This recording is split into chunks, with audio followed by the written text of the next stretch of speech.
ശ്രീലങ്കയെ വീണ്ടും ചോരക്കളമാക്കി മാറ്റിയ സ്ഫോടന പരമ്പരയുടെ നടുക്കത്തിൽ നിന്ന് ലോകം ഇനിയും മുക്തമായിട്ടില്ല. യേശുക്രിസ്തുവിന്റെ ഉയർത്തെഴുന്നേൽപ്പിനെ കുറിക്കുന്ന ഈസ്റ്റർ ദിനത്തിൽ ക്രിസ്ത്യൻ പള്ളികളിലും പഞ്ചനക്ഷത്ര ഹോട്ടലുകളിലുമായുണ്ടായ തുടർ സ്ഫോടനങ്ങളിൽ 215 പേരാണ് കൊല്ലപ്പെട്ടത്. ശ്രീലങ്കയുടെ ചരിത്രത്തിലെ ഏറ്റവും വലിയ ഭീകരാക്രമണത്തിനാണ് ഞായറാഴ്ച സാക്ഷ്യം വഹിച്ചത്. വളരെ മുൻകൂട്ടി ആസൂത്രണം ചെയ്ത ആക്രമണ പദ്ധതിയാണ് ലങ്കയിൽ നടപ്പാക്കിയതെന്ന് വ്യക്തമാവുന്ന തരത്തിലാണ് ഓരോ സ്ഫോടനങ്ങളും നടന്നത്.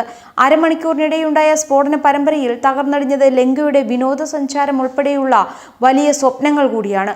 ഈസ്റ്റർ ദിനത്തിൽ വിശ്വാസികൾ പ്രാർത്ഥനയിൽ മുഴുകിയിരിക്കവെയാണ് കൊളംബോയിലെ സെയിന്റ് ആന്റണീസ് പള്ളിയിൽ അതിശക്തമായ സ്ഫോടനമുണ്ടായത്. കൊച്ചിക്കടൈ ജില്ലയിലെ പ്രശസ്തമായ ദേവാലയമാണിത്. അതുകൊണ്ട് തന്നെ വിശേഷ ദിവസമായ ഞായറാഴ്ച പതിവിലേറെ വിശ്വാസികൾ ഇവിടെ എത്തിയിരുന്നു. പള്ളിയുടെ പ്രാർത്ഥനാ ഹാളിലുണ്ടായ സ്ഫോടനത്തിൽ 104 പേരാണ് കൊല്ലപ്പെട്ടത്. ചിതറിത്തെറിച്ച ചോരത്തുള്ളികൾ ഉത്ഥാനത്തിന്റെ ചിഹ്നമായ യേശുക്രിസ്തുവിന്റെ പ്രതിമയെയും പങ്കിലമാക്കി. എങ്കിലും ഇതിനെയും അതിജീവിക്കുമെന്ന മട്ടിൽ ഒരു പോറൽ പോലും ഏൽക്കാതെ ആ പ്രതിമ ബാക്കിയായി. സ്ഫോടനത്തെ തുടർന്ന് ബന്ധുക്കൾ ആരെങ്കിലും അതിൽ പെട്ടിട്ടുണ്ടോ എന്നറിയാനുള്ള തിരച്ചിലായിരുന്നു അതിജീവിച്ചവർ. ഛിന്നഭിന്നമായ മൃതദേഹങ്ങൾക്കിടയിൽ ഉറ്റവരെ തിരക്കിയുള്ള അലച്ചിൽ ഹൃദയഭേദകമായ കാഴ്ചയായിരുന്നു. ചോരപ്പുഴയായി മാറിയ പള്ളിയിലേക്ക് പെട്ടെന്നു തന്നെ എത്തിയ രക്ഷാപ്രവർത്തകർ മൃതദേഹങ്ങൾ കയ്യിൽ കിട്ടിയ തുണികൾ ഉപയോഗിച്ച് മറച്ചു. ചോരയും മാംസവും ചവിട്ടാതെ പള്ളിക്കകത്തേക്ക് കടക്കാനാവുമായിരുന്നില്ല എന്ന് ദേവാലയത്തിന് പുറത്ത് കട നടത്തുന്ന എന്നെ സുമൻ പാല പറഞ്ഞു. സ്ഫോടനത്തെ തുടർന്ന് രക്ഷാപ്രവർത്തനത്തിനായി ആദ്യം ഓടിയെത്തിയവരിൽ ഒരാൾ സുമൻ പാലയായിരുന്നു.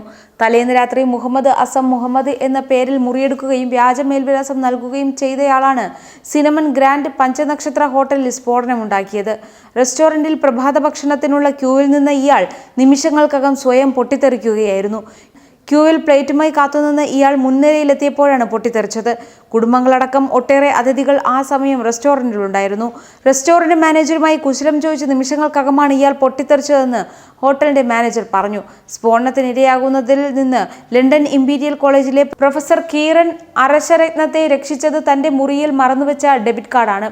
സ്ഫോടനം നടന്ന ഷാൻഗ്രീല ഹോട്ടലിലെ താമസക്കാരനായിരുന്നു അദ്ദേഹം. 3-ാം നിലയിലെ ടേബിൾ 1 റെസ്റ്റോറന്റിലെത്തിയ അദ്ദേഹം കാർഡ് എടുക്കുന്നതിനായി 18-ാം നിലയിലെ മുറിയിലേക്ക് മടങ്ങിയതാണ്. പെട്ടെന്നാണ് ഇടിമുഴക്കം പോലൊരു ശബ്ദം കേട്ടതും ഹോട്ടൽ കുലുങ്ങി വിറച്ചതും. 9 മണിയോടെയായിരുന്നു അത്. മുറിയുടെ കർട്ടൻ നീക്കി നോക്കുമ്പോൾ എല്ലാവരും ചിതറിയോടുന്നത് കണ്ടു എന്ന് അദ്ദേഹം പറഞ്ഞു. കിങ്സ്ബറി ഹോട്ടലിലും റെസ്റ്റോറന്റിലുമാണ് സ്ഫോടനമുണ്ടായത്. ഓഷ്യൻ റെസ്റ്റോറന്റിലുണ്ടായ സ്ഫോടനത്തെ തുടർന്ന് ഹോട്ടലിന്റെ പ്രവർത്തനം താൽക്കാലികമായി നിർത്തിവെച്ചതായി ഹോട്ടൽ അധികൃതർ അറിയിച്ചു. ന്യൂസ് ഡെസ്ക് മറുനാടൻ TV.